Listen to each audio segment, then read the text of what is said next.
राधा वल्लभ श्री हरिवंश। राधा वल्लभ श्री हरिवंश। सत्प्रेम सिंधु मकरंद रसोगधारा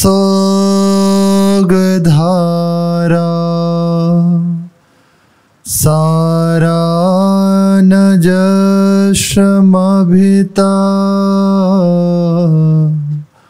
श्रवदाश्रितेषु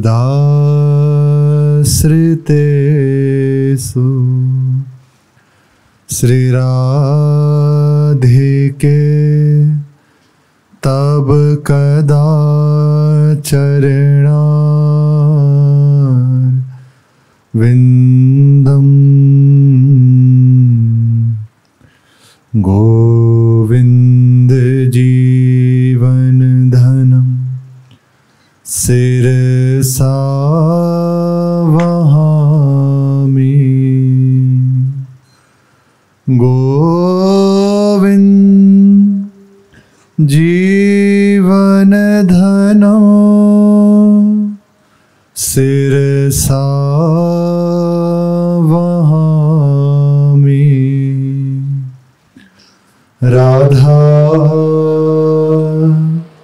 राधा राधा राधा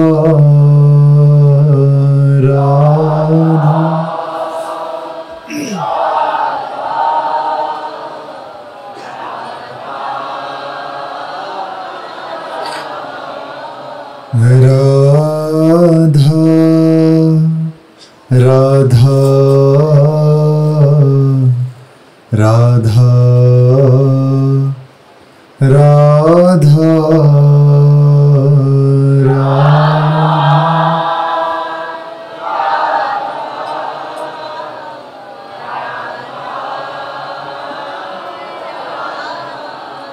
राधा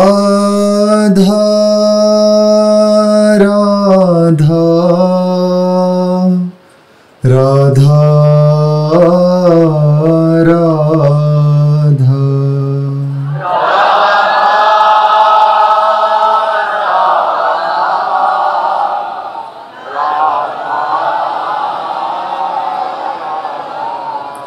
राधा राधा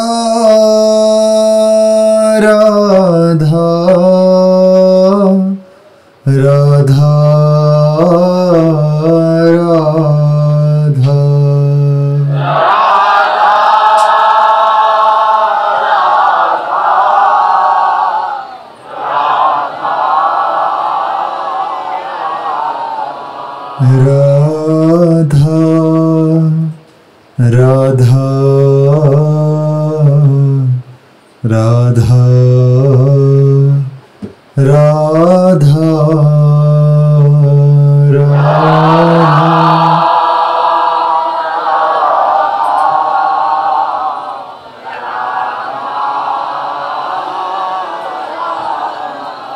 श्री राधा वल्लभ लाल की जय।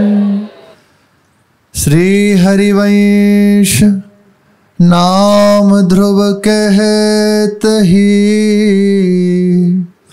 बाड़े हिये हुला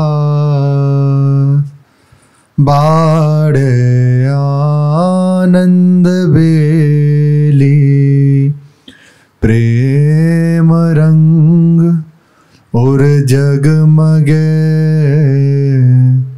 युगल नवल रस केली निगम ब्रह्म पर सत नहीं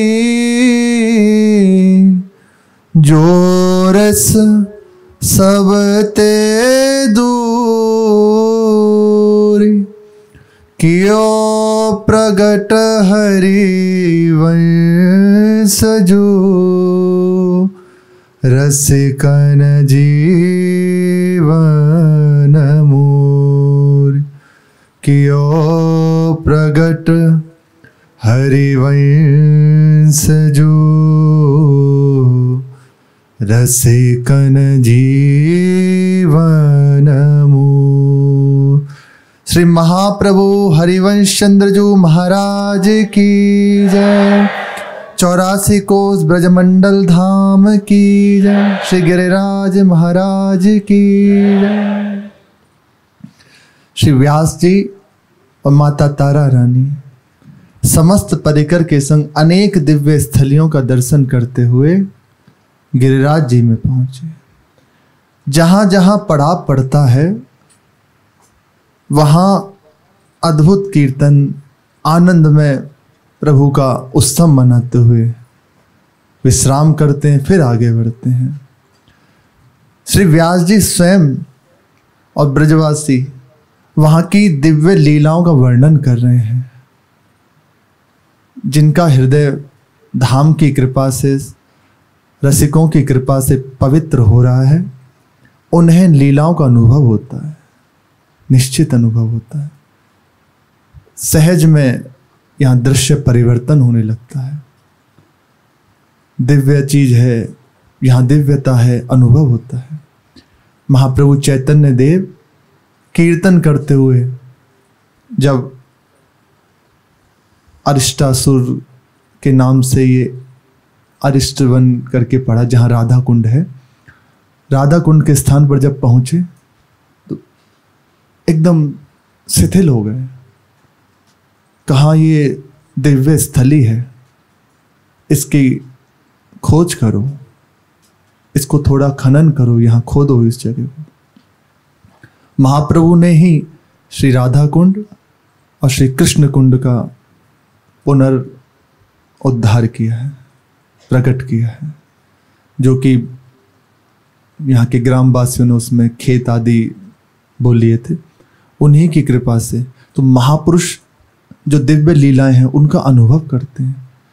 जैसे जैसे उपासक का हृदय उपासना के प्रभाव से पवित्र होता जाता है, अपने आराध्य देव में तन्मय होने लगता है, उन्हें जो लीलाएं हो गई हैं, हो रही हैं, उसका अनुभव होने लगता है। इसमें मुख्य है हरि गुरु कृपा, आचार्य कृपा, उपासना का बल, नाम का बल। तो आप भी उन लीलाओं का अनुभव करते हुए, क्योंकि स्वयं महाप्रभु उधर में विराजमान है, देववन में ही जिस समय गर्भ में प्रवेश किया तो उनको बैठे बैठे दिव्य लीलाओं का अनुभव हो रहा है। सहज में श्यामा श्याम की दिव्य छवि नेत्रों के सामने बनी हुई, बात करते करते खो जाते हैं। फिर ये उनका नित्य धाम है। हरिवंश हा हरि रा राधा वा वृंदावन सह सहचरी, श्यामा श्याम सखियों के संग नित्य वृंदावन में विराजमान है। ये उनका नित्य धाम है। यहाँ अनुभव हो उन्हें तो इसमें कोई बड़ी बात नहीं। सुंदर सुंदर दर्शन करते हुए आप स्थान का महत्व अनुभव करते हुए और वर्णन करते हुए आगे बढ़ने, सहजानंद स्फुरित हो रहा है। ये भूमि सहजानंदमयी है। एक एक स्थली का इतना प्रभाव है, इतनी महिमा है। स्वयं जो यहाँ के लीलाओं का वर्णन करते हैं वे कहते हैं कि एक एक कण यहाँ का अद्भुत है। इसीलिए श्री उद्धव जी महाराज ने प्रभु से प्रार्थना करी, प्रभु मुझे कोई गुल्म बना दीजिए, औषधि बना दीजिए, कुछ भी बना के धाम में रख दीजिए, क्योंकि यहाँ सब महिमा में है, सब कुछ महिमा में। जैसे हम श्रवण करते हैं या वर्णन करते हैं तो कुछ प्रमुख प्रमुख स्थलियों का, लेकिन यहाँ की एक एक कण दिव्य है। ये भगवत कृपा से जब अनुभव होगा तब विशेष इसका अंदर पता चलते हैं। बादशाह भी साथ है, यद्यपि वह कोई रति नहीं है, अपने मार्ग में अपने धर्म में वह स्थित है, लेकिन उसका हृदय भी आनंद में है, एक सहजानंद में उसका भी हृदय आकृष्ट हो रहा है, आकर्षित हो रहा है। और क्यों ना हो, ये लाल बिहारी की नित्य लीला भूमि है। बड़े बड़े यवन भक्त भी हुए हैं जिन्हें प्रभु ने अपनी बंक चितवन से घायल कर दिया। ताज भी हुई हैं। वे कहती हैं नंद के कुमार कुर्बान तेरी सूरत पे, हो तो मुगलानी पर हिंदुवानी हुए रहूंगी मैं। मुगलानी हूँ पर हिंदुवानी होकर रहूंगी, कुर्बान है तुम्हारी सूरत पे। बलात् घसीट लिया। श्री रहीम जी, श्री रसखान जी और भी अनेकों भक्त हैं जो यहाँ अपने आप को प्रभु के चरणों में अर्पित करके धन्य हो गए, कृतार्थ हो गए। गोविंद कुंड का आज प्रसंग है, उसमें है, यहीं उन्हें नित्य लीलाओं का दर्शन हुआ। श्री रहीमदास जी को, श्री रसखान जी को। बादशाह भी आनंद मग्न हो रहा है इन्हीं लीलाओं का दर्शन करते हुए। अपने भी मानसिक परिक्रमा तो कर ही रहे हैं, जितनी जितनी संभव हो जाए, क्योंकि अब अगले सप्ताह ही महाप्रभु का प्राकट्य उत्सव है, तो जितनी वे करा दें, कुछ नहीं संपूर्ण नहीं तो उनका नाम स्मरण कर लेंगे और कुछ कुछ का महिमा श्रवण कर लेंगे। आप अन्योर में पहुँचे, अन्योर में दर्शन करके फिर वहीं से थोड़ी सी आगे ही एक स्थान है जहाँ से ऊपर जाया जाता है, श्रीनाथ जी का प्राकट्य स्थल।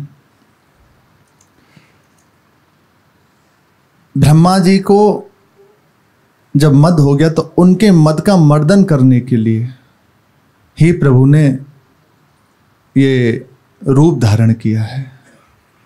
श्रीनाथ जी वही स्वरूप हैं। मुख्य यहाँ 4 नाथ हैं। श्री गोवर्धन नाथ श्रीनाथ जी, जिन्होंने ब्रह्मा जी का मद मर्दन किया। इंद्र का मद मर्दन श्री नाथ जी ही इंद्र दमन। कालिया नाग को मथने के कारण काले दमन। ऐसे ही अनेकों प्रभु ने जो लीलाएं करी उनके साक्षात विग्रह रूपा विराजमान हैं। सद्दू पांडे उस समय हुए थे।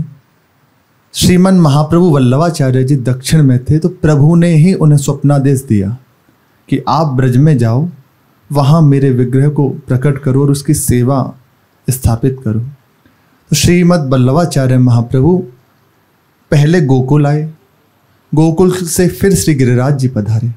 गिरिराज जी में सद्दू पांडे के यहाँ रुके। ये सद्दू पांडे, ऐसा वर्णन आता है, लीला राज्य में वृषभानु जी के भाई चंद्रभान जी के अवतार हैं सद्दू पांडे जी। इनकी कन्या नरो और पत्नी भवानी, ये रामदे और श्यामदे श्री यशोदा जी की ननद हैं, भाव राज्य में है। उन्हीं का अवतार नित्य परिकर है। जिस समय महापुरुष जन प्रकट होते हैं ना, संपूर्ण पर उनका परिकर प्रकट होता है। तो ये श्री जी के चाचा ताऊ लगे, वृषभानु जी के भाई। गुरुवार का दिन गोवर्धन नाथ जी ने जब आज्ञा करी वल्लभाचार्य जी को, तो सद्दू पांडे जी के द्वारा आप यहाँ ब्रजवासियों के साथ आए और यहाँ प्राकट्य उनका किया। एक गाय नित्य अपने टोल से अलग होकर इसी स्थान पर जहाँ श्रीनाथ जी प्रकट हुए हैं, वहाँ दुग्धधार छोड़ा करती थी, दुग्ध से अभिषेक किया करती थी। उसी स्थली का जहाँ श्रीनाथ जी स्थापित थे, विराजमान थे, उसके ऊपर खड़ी हो जाती और अपने थनों से दुग्धधार बहाती। ऐसा देखा एक ब्रजवासी ने, उन्होंने आकर इन्हें बताया सद्दू पांडे जी को। सद्दू पांडे जी के पास जब वल्लभाचार्य महाप्रभु आए तो उनकी सहायता से ये प्रकट हुए और आपने इन्हें प्रकट करके यहाँ सेवा स्थापित की। आज आप नाथ द्वारा राजस्थान में हैं और भक्तों को कृतार्थ कर रहे हैं। इसकी भी एक प्रसंग है। एक अजब कुमारी नाम की एक वो हुई प्रभु की सखी, जैसे मीरा जी, ऐसे ही एक अजब कुमारी हुई। वे अपने परिवार के साथ ब्रज दर्शन करने के लिए आई। श्रीनाथ जी का दर्शन किया तो आसक्त हो गए। अब परिवार साथ था तो वापस हुए। जैसे जैसे ब्रज से वापस होने लगी, वैसे वैसे उनका हृदय अत्यंत विरह से युक्त हो गया। इतना विरह बढ़ा कि वहाँ पहुँचते पहुँचते इनकी हालत बहुत ज़्यादा बिगड़ गई, अवस्था बहुत बिगड़ गई, प्राय रोग ही बना रहता। परिवार वालों ने वैद्यों को बुलाया कि इनको ठीक किया जाए। वैद्यों ने भी कहा कि क्या कष्ट है ये पता नहीं चल रहा, पर शरीर क्षीण हो रहा है। पूछा गया कि कैसे ठीक होगा, तो अजब कुमारी जी ने कहा कि ये रोग वैद्यों के द्वारा ठीक नहीं होगा। जा वैदा घर आपने तुम्हारो नाम ना ले, मैं तो दाजी विरह की तो काहे को दारू दे। मीरा की जब पीर मिटे जब वैद्य सवरिया होए। ये पीर केवल उनके दर्शन से जाएगी। ये रोग विरह का है, इसकी औषधि इन सब के पास नहीं है। तो कहा तो कैसे ठीक होगा, आप ही बताओ कि हमें ब्रज भेज दीजिए, हम श्रीनाथ जी का दर्शन करेंगे, ठीक हो जाए। परिवार राजवंश था, राजा महाराजाओं जैसा वैभव, कि आपको सदा के लिए तो नहीं भेज सकते, हाँ दर्शन कराओ, जब तक आप स्वस्थ रहो वहीं रहो आनंद से, पर वापस आना पड़ेगा। उन्होंने विचार किया कम से कम जाने की आज्ञा तो मिली, नेत्र भर के दर्शन तो करूंगी, अब प्राण रहे ना रहे उस समय देखेंगे बाद में, पर एक बार चलो। तो संपूर्ण प्रबंध के साथ आप आए अजब कुमारी जी यहाँ, और खूब आनंद से दर्शन करते हैं, नित्य दर्शन करते हैं श्रीनाथ जी का। दर्शन का प्रभाव, उनका रोग ठीक होने लगा, शरीर स्वस्थ होने लगा, क्योंकि यही पीड़ा थी, इसी से शरीर क्षय हो रहा था। अब जैसे जैसे स्वस्थ होने लगी तो उन्हें एक अंदर पीड़ा होने लगी, मैं स्वस्थ हो जाऊंगी, फिर यहाँ से वापस जाना पड़ेगा, कुछ व्यवस्था करो प्रभु। तो गोसाई जी के पास जाकर कहा कि हमें कोई सेवा दे दीजिए, यहाँ सब सेवा करते हैं, हम जब तक रहेंगे कोई ना कोई सेवा करेंगे।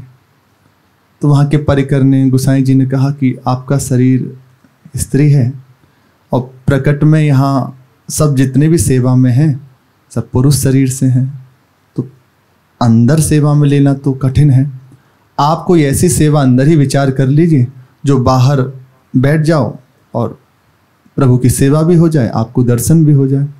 जैसे कीर्तन होता है तो उसमें आप सम्मिलित हो जाइए, गान आदि कर लीजिए, जो आपको रुचे, पर अंदर नहीं ले सकते सेवा में। तो अंदर विचार करने लगी कि क्या सेवा सबसे अच्छी मुझे आती है जिससे ये प्रसन्न हो जाए। खूब विचार किया तो उनके जो परिवार था उसमें चौसर का खेल बहुत अच्छा खेला जाता था, और वे चौसर की बहुत अच्छी जानकार थी, बहुत अच्छा चौसर उनको खेलना आता था। उन्होंने विचार किया कि बस यही हम प्रभु की सेवा करेंगे, आज से नित्य उनके सामने, अंदर तो नहीं जा सकते, सामने बैठ के चौसर खेलेंगे। एक दाव प्रभु का, एक अपना।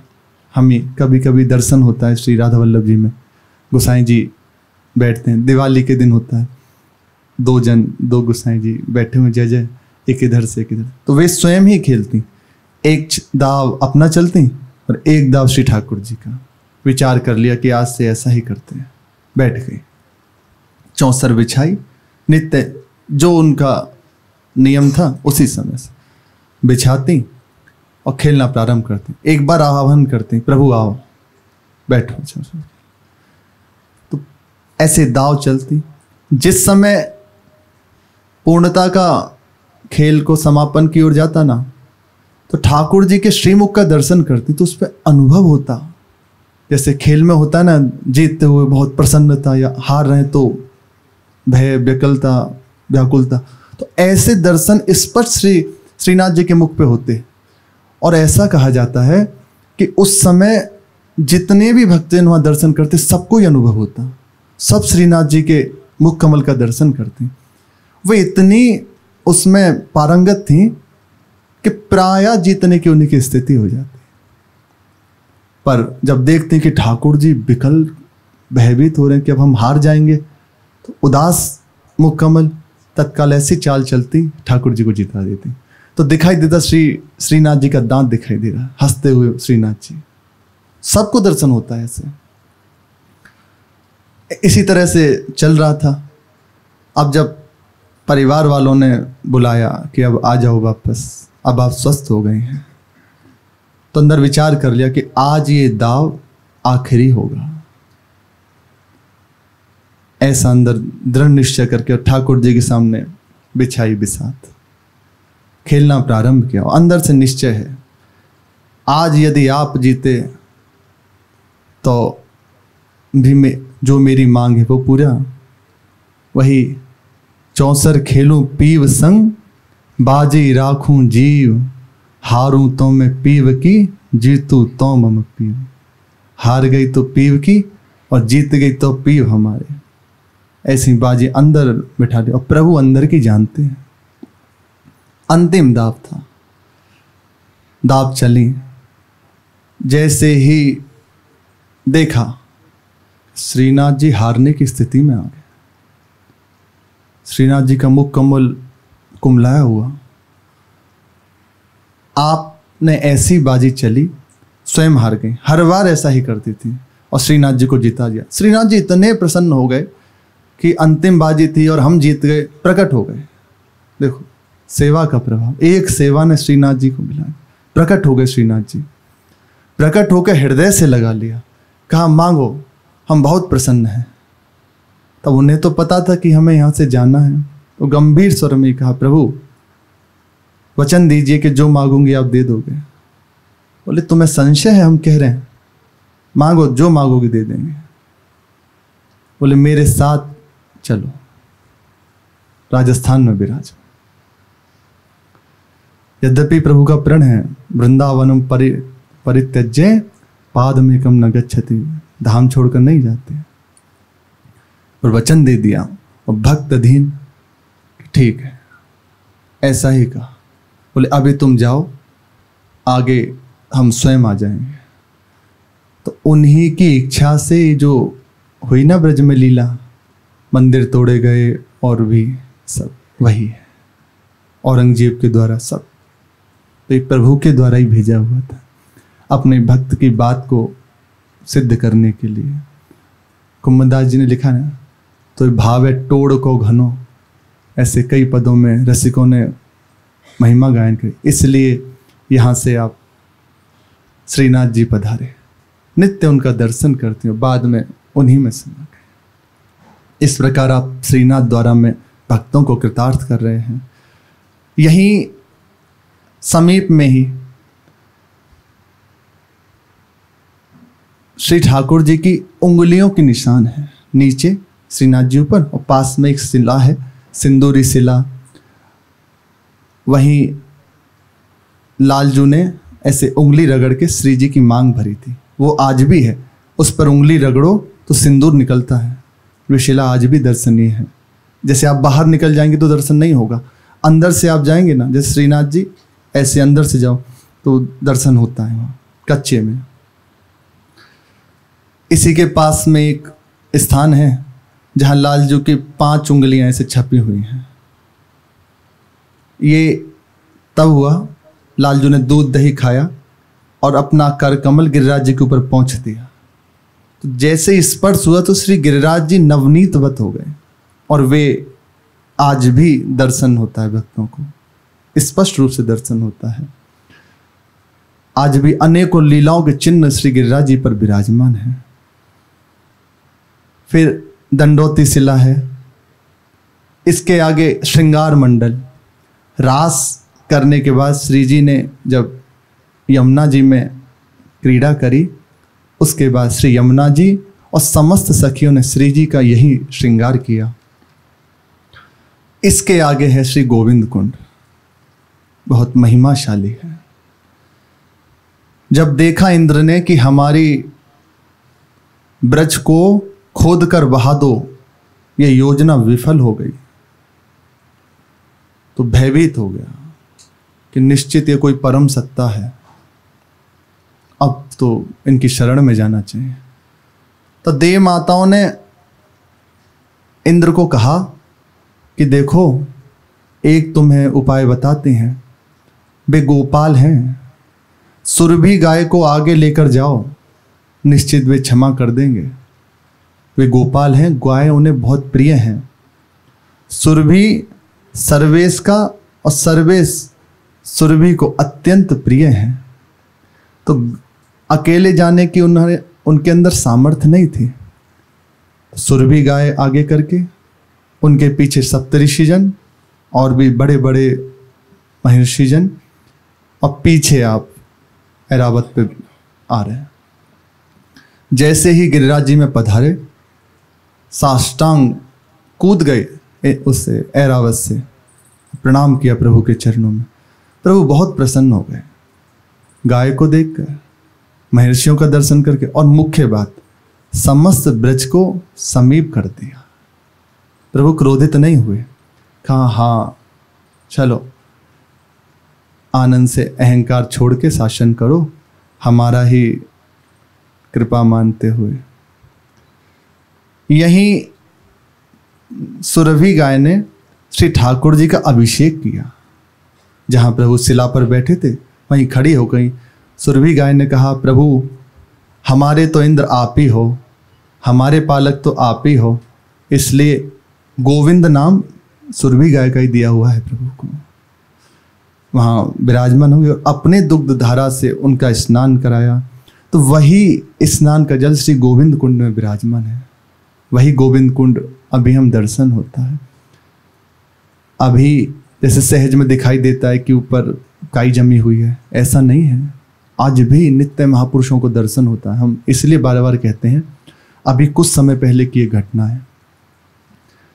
एक उपासक थे, वहीं भजनरत श्री गिरिराज जी की परिक्रमा करते और आके मधुकरी मांग के आती पा लेते।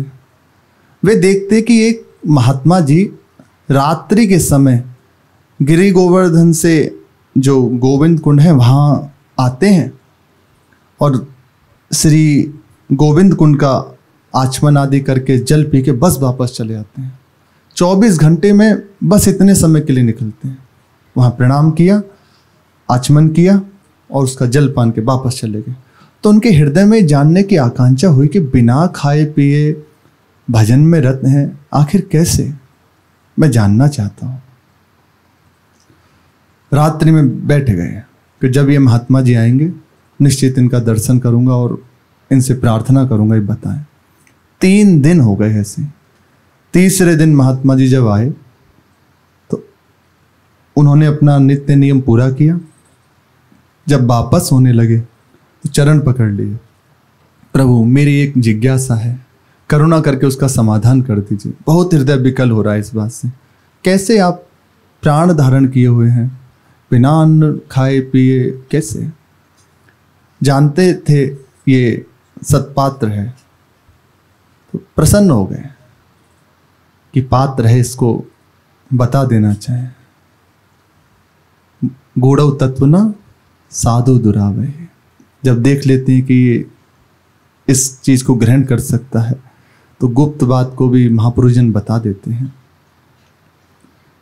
तो ऐसे गिरिराज जी की ओर देखा और कहा, हे गिरिराज महाराज, जे बालक बड़ो व्याकुल है रहे, कृपा करके जाए अपने स्वरूप को दर्शन करा दो। ऐसे ही कहा कि जाए अपने स्वरूप को दर्शन करा दो। इतना कहना हुआ, तत्काल वह दृश्य परिवर्तित हो गया। दिखाई दिया श्री गिरिराज जी दिव्य स्वरूप से विराजमान है और गोविंद कुंड, वहाँ जो जल भरा था वह जल नहीं है, स्पष्ट दुग्ध का दर्शन हो रहा है। और ऐसा कहा जाता है उस मुहूर्त में जितने परिक्रमा करने वाले थे सबको इस प्रकट रूप में दर्शन हुआ। गोविंद कुंड का दुग्ध में दर्शन, सबने दर्शन किया उस मुहूर्त में। जितनी देर वे वहां रहे वे परमानंद से युक्त हो गया। तब कहा उन महात्मा जी ने कि भैया, हम इसी को पी के निरंतर भजन में लगे रहते हैं। ये साक्षात गोविंद कुंड है, आज भी ये प्रकट रूप में है। नेत्रों का पर्दा हटे तो दिखाई दे, ऐसी दिव्य लीलाएं हैं। हमने ये बहुत समय पहले जब गिरिराज जी की परिक्रमा आदि करते थे तब सुनी थी लीला। तो जैसे महिमा जान ली जाए तो विशेष उसके प्रति भाव बनता है। बहुत हृदय में आज भी हमारे तो गोविंद कुंड आदि महाराज जी ने भी करुणा करके कई बार वहाँ गोपाल सहस्रनाम चतुरासी जी आदि का पारण किया है। कई बार संतों का वहाँ दर्शन आदि हुआ है। गोविंद कुंड पर बहुत महिमाशाली है। यहीं पर एक बार श्री रसखान जी ब्रज में श्री ठाकुर जी के रूप सौंदर्य से आकर्षित होकर आए, क्योंकि देखा कि ये ऐसा सुंदर स्वरूप। तो आप दर्शन करने के लिए श्रीनाथ जी के समीप गए और वहां प्रवेश निषेध, क्योंकि यमन शरीर मना कर दिया और वापस कर दिया। अब हृदय कैसे फिरे, बार बार हृदय में हो रही कि एक बार दर्शन हो जाए, एक बार बस नेत्र भर के देख लो, पर नहीं। तो निश्चय कर लिया कि अब तो नहीं जाऊंगा, पर मन नहीं फिर रहा, मन वहीं लगा हुआ है। आ तो गए और आकर गोविंद कुंड पर बैठ गए, क्योंकि सुन रखा था कि नित्य लालजू अपने सखाओं के संग यहाँ खेलने आते हैं, तो निश्चित आएंगे, दर्शन तो होगा। इसी इंतजार में 3 दिन बीत गए, ना कुछ खाया ना पिया, बस पड़े, हृदय भारी विरह से युक्त, प्राण जाने की अवस्था, बस अंदर से चल रहा है। देश विदेश के देखे नरेशन, रीझ के को न बूझ करेगो, ताते तिन्हे तजी जान गिर्यो गुण, सो गुण ओ गुण गाड़ी परेगो। बांसुरी बारो बड़ो रिझवार, श्याम जो ने कुसुढार ढरेगो। लाडिलो छेल वही तो अहीर को, पीर हमारे हिये की हरेगो, पीर हमारे हिये की हरेगो। ऐसी विकलता से युक्त है कि मेरे हृदय की पीर बस वही हर सकते हैं। गोसाई जी को पता चला, चौथे दिन श्रीनाथ जी को लेकर स्वयं गोसाई जी आए, हाथ पकड़े श्रीनाथ जी का और आ गए। देखते ही, इसीलिए तो मन विकल था, उनके मुख छवि को देख ले, देखते ही परमानंद में डूब गए। मोहन छवि रस खान लखी, अवदृग अपने नाही, खेचत आवत धनुष से, छूटत सर से जान। ऐसी शोभा है मानो कोई धनुष हाथ में लिए हुए उस पे बाण चलाए और खींचता हुआ मारे। हृदय घायल, बार बार परमानंद में डूब गए। फिर गोसाई जी ने उन्हें आज्ञा करी कि जाओ गोविंद कुंड में स्नान करके आओ। स्नान करके आए और फिर बल्लभ कुल रसरीति को प्रदान किया। श्रीनाथ जी ने उन्हें, श्री गोसाई जी ने दीक्षा प्रदान की श्री रसखान जी को, और उसके बाद आप यहाँ बल्लभ कुल रसरीति में युक्त हो गए। ऐसे ही श्री रहीमदास जी ने जब प्रभु की महिमा सुनी, उनके रूप सौंदर्य को सुना, सब कुछ त्याग कर आ गए। आकर श्रीनाथ जी का दर्शन करने के लिए जैसे ही अंदर प्रवेश करने लगे तो रोक दिया कि नहीं नहीं, आपका प्रवेश नहीं हो सकता, और वापस भेज दिया। झुंझला गए रहीमदास जी और गुस्सा हो गए अंदर से, और बोले ऐसी साहिबी और ऐसी बेवकूफ़ी ऐसी साहिबी और ऐसी बेवकूफ़ी। साहिबी कि ऐसी कृपा करी, अपनी ओर खींचा, और बेवकूफ़ी ऐसी कि इस शरीर को दे दिया जिससे मैं दर्शन नहीं कर सकता। तो हरि रहीम ऐसी करी जो कमान सरपूर, खींची अपनी ओर को छाड़ी दियो अति दूर। खींच तो लिया अपनी ओर मेरे चित्त को और दूर फेंक दिया, शरीर को म्लेच्छ बना दिया, इसे दर्शन नहीं कर सकता। गुस्सा हो गए और आ गए, गोविंद कुंड पर आकर बैठ गए। 3 दिन हो गए, ना कुछ खाए ना पिए, बहुत अंदर से क्रोधित हैं। ये प्रेम की लक्षण है और विरह से हृदय युक्त है। बस पुकार। श्रीनाथ जी स्वयं प्रसाद लेकर आए और आकर पीछे से कहा गोसाई जी ने प्रसाद भेजा है। पर वो अंदर से तो बहुत गुस्सा थे। कहा नहीं चाहिए प्रसाद। प्रणाम किया और बस नहीं चाहिए, जाओ। एक बार बस ऐसे देखा मुख और फिर घुमा ले। पर जैसे ही देखा, क्योंकि रूप बदल कर आए थे, हृदय में लगा कि है कुछ। ठाकुर जी भी प्रसाद की थाली रखी और अंतर ध्यान हो गए, लगा कुछ हुआ है। जैसे ही वापस मुड़े तो अब श्रीनाथ जी तो अंतर ध्यान, भारी विरह हृदय में कि सामने भी आए तो ऐसे ठक्के, कमल दल नैनन की उन्मानी, बिसरत नाही सखी मोह मन ते, मंद मंद मुस्कानी।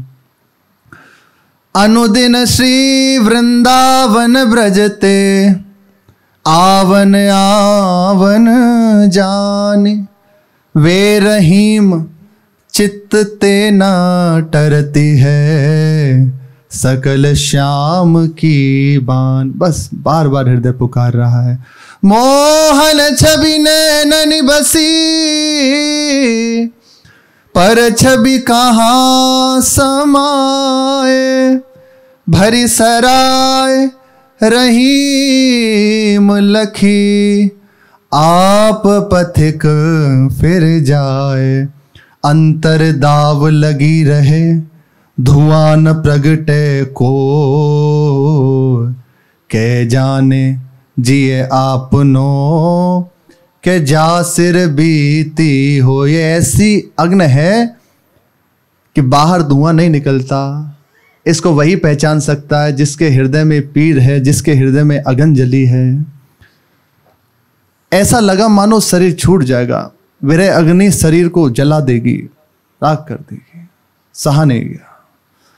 प्रभु विकल हो गए, आके सामने खड़े हो गए। जो ही विकलता देखी, सामने आके प्रकट हो गए और हृदय से लगा लिया। बस तब से आप निरंतर उन्हीं के लीला में डूबे रहते हैं। यहां से आगे श्री पूछरी का लोटा बहुत प्रसिद्ध है। इसकी महिमा का ऐसे वर्णन है, जिस समय प्रभु अंतर ध्यान हुए तो समस्त ब्रज का दर्शन करते हुए, सबसे पूछते हुए ब्रज गोपी जन घूम रही थी। तो उनसे पूछा, आपस में कह रही हैं गोपियां कि अरे लताओं से पूछ, अरे वीर पूछ री, इससे पूछ, क्योंकि उन्हें सुध नहीं है बाहर, कोई बता दे कहाँ है श्याम सुंदर। तो बार बार ये संबोधन हुआ, अरे पूछ री, अरे वीर पूछ री, पूछ इससे पूछ। तो उस गांव का नाम पूछरी हो गया तब से। और यहां एक लीला का वर्णन है, जिस समय प्रभु यहां से पधारे तो उनके लोटा नाम का एक सखा था। उससे कही चल भैया तू भी। तो उस सखा ने कही कि मैं ब्रज छोड़ के नहीं जा सकता, ब्रजरज को त्याग नहीं सकता और आपके बिना भी नहीं जी सकता, इसलिए अब आप ही व्यवस्था करो। बोले ठीक है, मैं लौट कर आऊँगा, जब तक लौट कर ना आऊँ तुम यहीं रहो। उन्होंने कहा हाँ मैं अन्न जल भी नहीं खाऊंगा। ठीक। तो ठाकुर जी ने कहा बिना अन्न जल के ही तुम पुष्ट रहोगे, हम जब तक लौट कर ना आ जाएं तुम यहीं रहना। तो ब्रजवासी जन गाते हैं उनके परिचय के लिए, गिरवर की बगल में रहत आन्यो और जतिपुरा, यहाँ के लोग बड़े मस्त जूस सलोठा हैं, मानसी गंगा भरी रहे दूध ते नहा में, ब्रजवासी काछ काछ लंगोटा है, गैयन के संग संग आवत है सखा वृंद, उन्हीं में चलत एक नंदजू को ढोटा है, हाथ धरे सोठा दूध पीवे अधोटा। ब्रजवासी गाते हैं, गिरिवर की बगल में बैठो पूछरी को लोटा है। यहाँ गिरिराज जी में ही, और गिरिराज जी में जैसे गर्ग संहिता में संपूर्ण गिरिराज जी में दर्शन किया है ना कि गौ स्वरूप का, तो पूछरी को पूंछ के स्थान पर कहा गया है। इससे पहले था मुख का है मुखारविंद, और यहाँ उनकी पूंछ का स्थान है, इसलिए पूछरी है। यहाँ से आगे अप्सरा कुंड, नवल कुंड, सुरभि कुंड, दाऊजी, ऐरावत कुंड, फिर रुद्र कुंड है, जहाँ भगवान ने आकर जिस समय लीला हुई गिरिराज जी की, तो प्रभु आकर इसी कुंड पर स्थित होकर उनका दर्शन किया। तो इतना आनंद बढ़ा कि नेत्रों से अविरल अश्रु बहने लगे, उससे ये कुंड बना है। संपूर्ण परिकर साथ है प्रभु का, समस्त गण, माता और प्रभु सब साथ थे यहीं उनके, इसलिए यहाँ रुद्र कुंड कहा गया। इससे आगे अनेकों लीलाएं, अब समय पूर्ण हो चुका है, शेष चर्चा आगे। श्री राधा वल्लभ लाल की जय।